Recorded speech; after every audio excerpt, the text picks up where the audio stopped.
Ausa police स्टेशनच्या हद्दीमध्ये शनिवारी रात्री उशिरा 12:30ला 112ला आपल्याला एक कॉल आला होता. वानवडा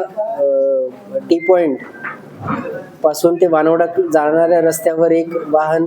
जळत आहे अशी माहिती आपल्याला मिळाल्यानंतर आपल्या नाईट राऊंडचे अधिकारी तात्काळ त्या ठिकाणी पोहोचले. त्या ठिकाणी पोहोचल्यानंतर अग्निशामक दलाच्या मदतीने त्या ठिकाणी ती गाडी विझवण्यात आली. गाडी विझवण्यात आल्यानंतर गाडीची बारकाईने तपासणी केली असता त्या गाडीमध्ये एक मृतदेह जळालेल्या अवस्थेत स्केलेटन केवळ सांगाडा स्वरूपात त्या ठिकाणी आढळून आल्यानंतर तात्काळ घटनेचं गांभीर्य ओळखून वरिष्ठ सर्व अधिकारी जे आहेत, नाईट राऊंडचे अधिकारी, SDPO, PLCB त्यांचे सगळे पथकं त्या ठिकाणी दाखल झाले आणि घटनेचं गांभीर्य लक्षात घेता FSLची टीम, फिंगरप्रिंटची टीम व फोटोग्राफर्स हे आपण त्या ठिकाणी आल्यानंतर त्या सगळ्या परिस्थितीचं तपास सुरू करण्यात आला.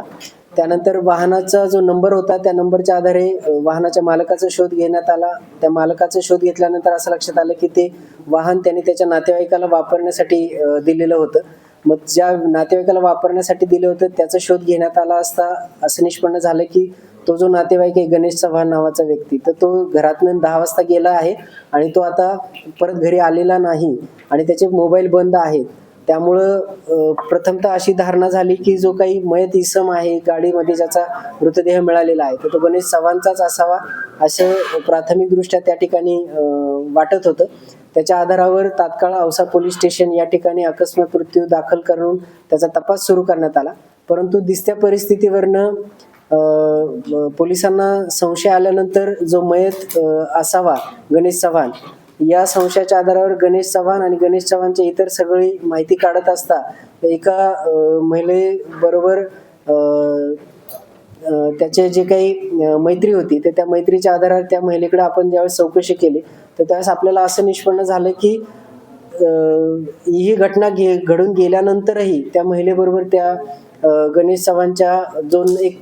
तिसरा नंबर जो तो वापरत होता त्या नंबरवरनं काही मेसेजेस किंवा चॅट होत आहे आणि त्यामुळं आपला संशय बळावल्यामुळं आपण त्या नंबरचा त्या ठिकाणी पाठलाग चालू केला. पाठलाग करत असताना आपली जी टीम आहे ती कोल्हापूर आणि कोल्हापूरवरनं पुढे सिंधुदुर्ग, विजयदुर्गपर्यंत गेल्यानंतर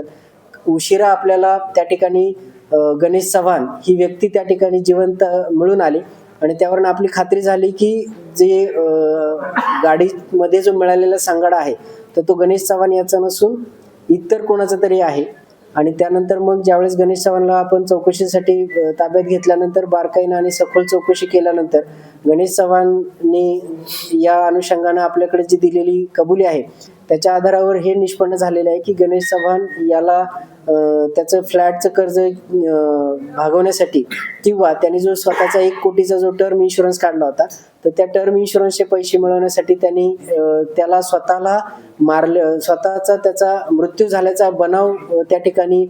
करून ते पैसे मिळवण्याचा त्याचा प्रयत्न होता आणि हा बनाव करण्यासाठी त्यांनी त्या ठिकाणी तुळजापूर टी पॉइंट औसा या ठिकाणावरनं एक लिफ्ट त्याला ज्या व्यक्तीने लिफ्ट मागितली होती तर त्या गोविंद यादव नावाच्या इसमाला त्या ठिकाणी लिफ्ट देऊन त्याला त्या गाडीमध्ये घेऊन जाऊन त्याला त्या ठिकाणी त्या ड्रायव्हर सीटवर बसून त्याचा सीट बेल्ट लावून त्या ठिकाणी त्या गाडीला त्या ठिकाणी आग लावून तो त्या ठिकाणी बाहेर पडू शकणार नाही आणि त्याचा त्या ठिकाणी त्यांनी खून केलेला आहे. आणि हा खून केल्यानंतर तो गणेश चव्हाणच आहे हे वाटावं म्हणून त्यांनी त्याच्या हातातलं कडं सुद्धा त्या जो काही मयत इसम आहे तर त्याच्या सीटवरच त्या ठिकाणी ठेवलं होतं जेणेकरून पोलिसांची दिशाभूल व्हावी आणि पोलिसांना गणेश चव्हाणचाच मृत्यू झालेला आहे. इव्हन त्याच्या कुटुंबियांना सुद्धा हेच वाटावं की गणेश चव्हाणचाच मृत्यू झालेला आहे. अशा पद्धतीचा बनाव करण्याचा त्यांनी प्रयत्न केला होता. परंतु पोलिसांच्या तपासामध्ये त्याचं हे जे काही बनाव होता तो बनाव उघडकीस आणण्यामध्ये आणि त्यांनी जो काही केलेला हा गोविंद यादव नामक इसमाचा जो खून केलेला आहे तो खून उघडकीस आणण्यामध्ये औसा पोलिसांना आणि स्थानिक गुन्हे शाखेच्या पथकाला त्या ठिकाणी यश मिळालेलं आहे. त्या अनुषंगानं ईडीचे तपासाचे जे तपास अधिकारी होते त्यांनी स्वतः त्याच्यामध्ये या अनुषंगानं औसा पोलीस स्टेशनला गणेश चव्हाण यांनी गोविंद यादव याचा खून केला आहे याबाबत फिर्याद दाखल केलेली असून याच्यामध्ये तपास सुरू करण्यात आलेला आहे. गणेश चव्हाणला त्या ठिकाणी ताब्यात घेण्यात आलेला आहे. आता या बनाव करण्यामध्ये किंवा हा कट करण्यामध्ये गणेश चव्हाणला इतर काही कोणी साथ दिली आहे का तर या अनुषंगानं तपासामध्ये पुढील ज्या काही सर्व बाबी आहेत त्या निष्पन्न होतील. त्याचबरोबर हा जो मयत इसम आहे हा गोविंद यादवच आहे, या अनुषंगानं सुद्धा जो तपास आहे तो तपास सुद्धा पुढे केला जाईल आणि DNA सॅम्पलिंगच्या आधारे सर्व पुरावे त्या ठिकाणी प्राप्त केले जातील. सदरची जी घटना आहे किंवा गणेश चव्हाणने जो केलेला बनाव आहे, तर हा बनाव लातूर पोलिसांनी 24 तासाच्या आत त्यामध्ये उघडकीस आणलेला आहे आणि एक गंभीर स्वरूपाचा असा जो गुन्हा आहे, तर तो गुन्हा त्या ठिकाणी उघडकीस आणून आरोपीला ताब्यात घेण्यामध्ये सुद्धा पोलिसांना त्या ठिकाणी यश आलेलं आहे. प्रथम पोस्ट